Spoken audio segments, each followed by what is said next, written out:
Good morning, Dan and Amy. So, can a Cantor-esque upset be sprung in Kenosha? Hey, I see where you're going with that. Yes. Debbie Wasserman-Schultz, she in trouble in Florida. Oh, big time trouble. Especially after she was deposed from the DNC. Now, Paul Ryan, House but Speaker... also they're claiming, her opponent is claiming that she used DNC funds and shifted that for her campaign. Well, that's a good issue. Digging a little deeper. That's a good issue for the professor down there in Florida. Less of an issue for Paul Nehlen, who's challenging Paul Ryan, House Speaker Paul Ryan in Kenosha, because Paul Ryan did preside over the convention. He did have good things to say about Trump. He essentially made the argument very similar to how Wisconsin Governor Scott Walker made the argument. A vote for anybody other than Trump is a vote for Hillary Clinton. That's effectively the argument that he made. But Paul Ryan was there and kept his job. Well, and did he consolidate his support in district by being a team player, one could argue. Well, let's get an update on that campaign, one of the more heated primaries nationally right now. Paul Nehlen, candidate for Congress in Wisconsin's 1st District, Kenosha, running against House Speaker Paul Ryan, joins us now. Paul, thanks for joining us again. Appreciate it. Hey, good morning. Great to be on. So I understand the race has closed to within striking distance for you, which is interesting. I guess that speaks to some of the dissatisfaction with Paul Ryan. But I wonder, as somebody who has been a fairly outspoken supporter of Trump from the outset, if you at least concede that Paul Ryan did the right thing by presiding over the convention and did so admirably. Well, two things. I'm glad he was there because he wasn't back here campaigning, which I was, knocking thousands of doors. But he in no way has given a full-throated endorsement of Trump. I mean, he can barely mention Trump's name. Pence came through here in Waukesha, and I was there a week ago cheering on our candidate. Paul Ryan couldn't be bothered to come out there and cheer on Mr. Pence because I honestly think he ought to be reporting in-kind contributions to Hillary Clinton's camp. I mean, he just came out with this con thing. He's piling on Mr. Trump on this thing with the cons. You know, let me throw a couple facts at you here. We just got a Free Republic poll came out, has me winning. There's, as you said, there's polls that have had me within striking distance. When I'm meeting people at doors and I'm hearing the dissatisfaction at the fairs, there are so many people upset with Paul Ryan, and honestly, the stakes could not be any clearer. These are the facts. Nobody disputes them. If Paul Ryan is reelected, if he's sent back to Congress, he will ram through TPP. He will push for the biggest amnesty in this country's history. And immediately after his reelection, he will push Obama's jailbreak crime agenda.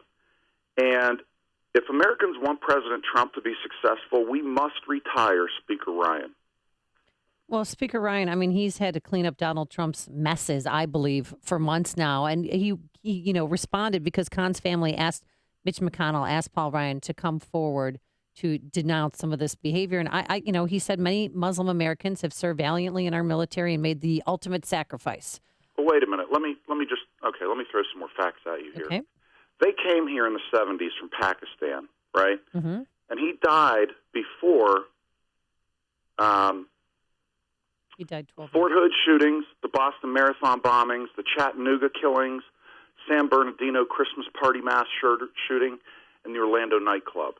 So circumstances have clearly dramatically changed since Captain Khan's death. And, hey, those are Gold Star parents. Nobody's saying they aren't Gold Star parents. They lost their kid. But let's be clear. Muslim Americans have been fighting on both sides of the war. In fact, more Muslim Americans, 20, have been killed since 9/11 fighting for ISIS than have been killed fighting for America, 14. Since 9/11, the number of Muslim Americans who have been killed in action fighting for the U.S. is the same as the number of American soldiers who have been killed by fellow Muslim American soldiers, Major Nadan Hassal at Fort Hood and Sergeant Hassan Akbar at Camp Pennsylvania in Kuwait.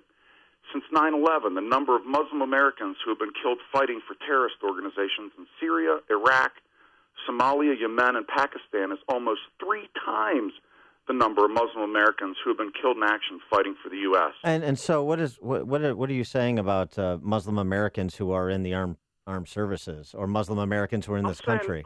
I'm saying you can't thrust this Khan family out there from something that happened long before we've had this explosion of Muslim terrorism in the United States and in the military. You know, while the media focuses on this nebulous small number of Muslim lone wolf terrorists, the real breakpoint is a much larger subset of Muslims compliant to Islam's laws of Sharia. Polls have put the numbers of American Muslims who believe they should have a choice between U.S. law and Sharia over the 50% mark. Well, do you support what Newt Gingrich said then, that we should, what he said after the Nice attack, that we should have essentially a religious, not religious test, but, well, I mean, it's essentially a religious test. He basically said, you know, if you're Sharia compliant, you're out of here, and if you're not, then you're not. I don't know how you implement that. I think there's constitutional problems, but you support that. I support that. But here's the thing. Here's the thing you got to remember. I don't believe that the breakpoint is terrorism. I believe, I guess like Newt Gingrich, in fact, I tweeted out before Newt Gingrich did that the breakpoint is Sharia.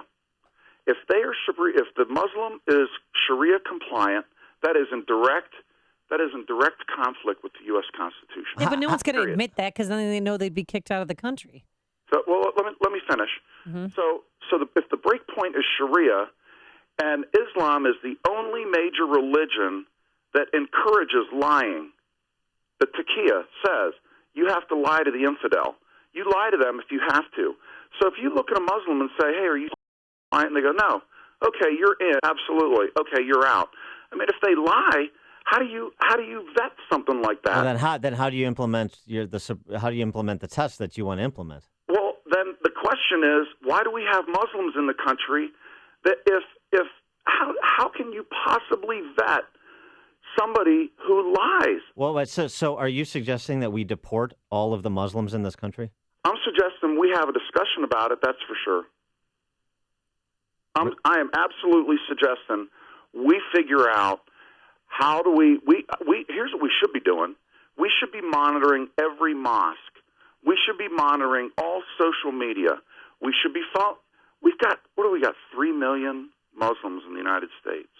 We've got 1,000 active FBI investigations going on right now.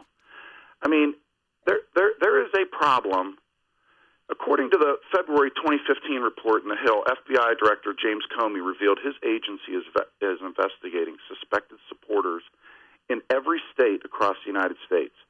According to another July 2015 report in The Hill, the FBI told Senate lawmakers more than 200 Americans have tried to join the Islamic extremists in Iraq and Syria. I think it's clear that there is a threat. There's no question. Yeah. But I mean, well, let's invite more into the country. Well, that's one issue. But what you're talking about is people that are Americans that are here, and whether or not we should deport all of them. Do you see any constitutional problems with the vetting, the kind that Newt Gingrich wanted to do, and apparently you do as well, much less deporting Americans who have done nothing wrong? Well, if somebody supports Sharia, that is doing something wrong. It is.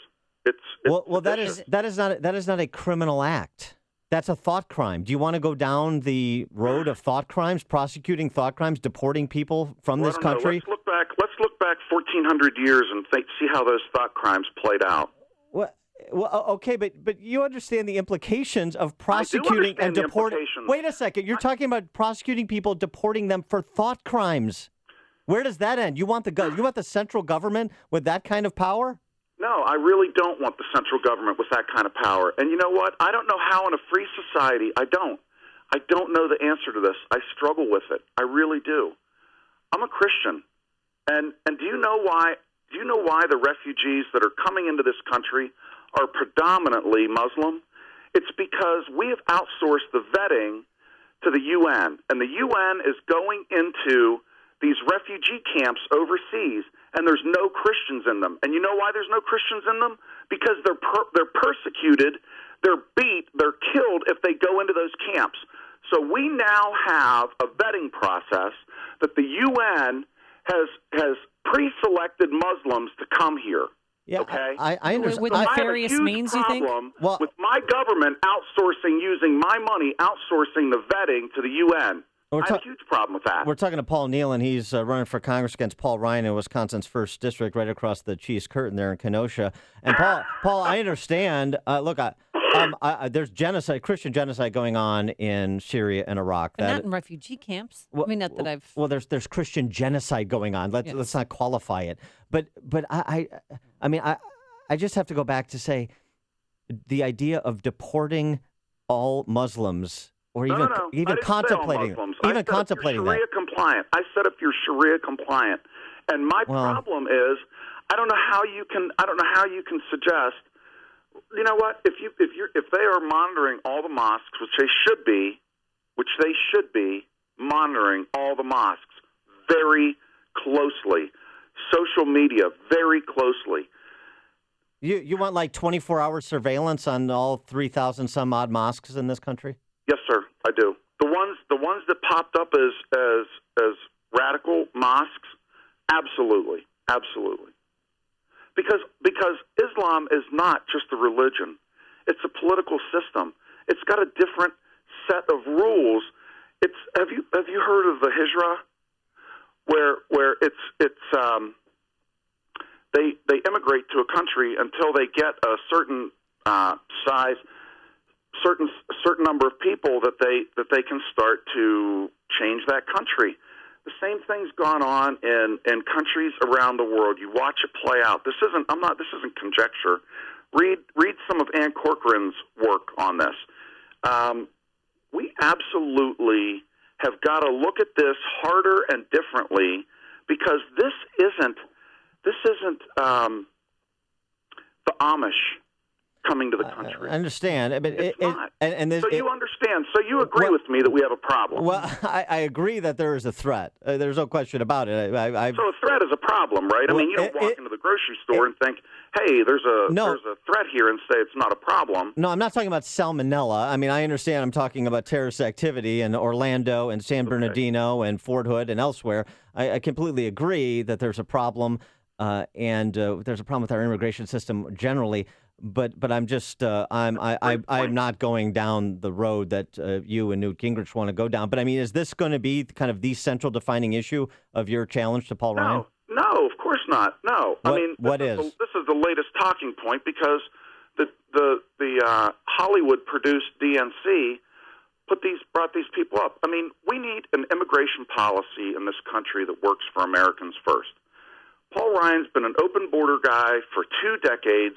He funded sanctuary cities. He will push for amnesty. Paul Ryan thinks it's okay to have a wall around his house, but he doesn't for the security of his family, but he doesn't think it's okay to have a wall for the security for the rest of Americans. Paul Ryan will replace American workers in his jobs. That drives down Americans' wages, takes food off of American tables, and it's wrong. We need a policy, an immigration policy that works for Americans first. And I'm telling you guys, August 9th is Wisconsin's Independence Day. We have a historic opportunity unlike no other district in the country. One vote can save our nation from TPP. One vote can stop amnesty. One vote can stop globalism. We need to reclaim America for Americans from Paul Ryan's global interest special donors. That's what we need to do here in Wisconsin's 1st District. And you know what? That's what we're going to do in Wisconsin's 1st District. All right. We're taking this district back. All right. Go to electnehlen.com and help out. I just crossed $1 million of fundraising 2 days ago. I think when I talked to you guys earlier, I told you I put $100,000 of my own money, hard-earned money. I started out in a factory at 18 years old. Nobody died and left me money. I put $100,000 in my own campaign fund, and I've got donations from every state in the union, averaging about $50. Paul Ryan put $0 in his own campaign, and he's got $10 million in his campaign war chest from places like Berkshire Hathaway and Pfizer and other huge companies that want Trans-Pacific Partnership, that want open borders, that want amnesty. They want to drive American wages down in general. That's wrong. So all right. I appreciate You guys have a fabulous Monday. All right, You Paul too. Nehlen, candidate for Congress against Paul Ryan in Kenosha. Thanks so much for joining us, bless Paul. you. Appreciate it. Take care. And election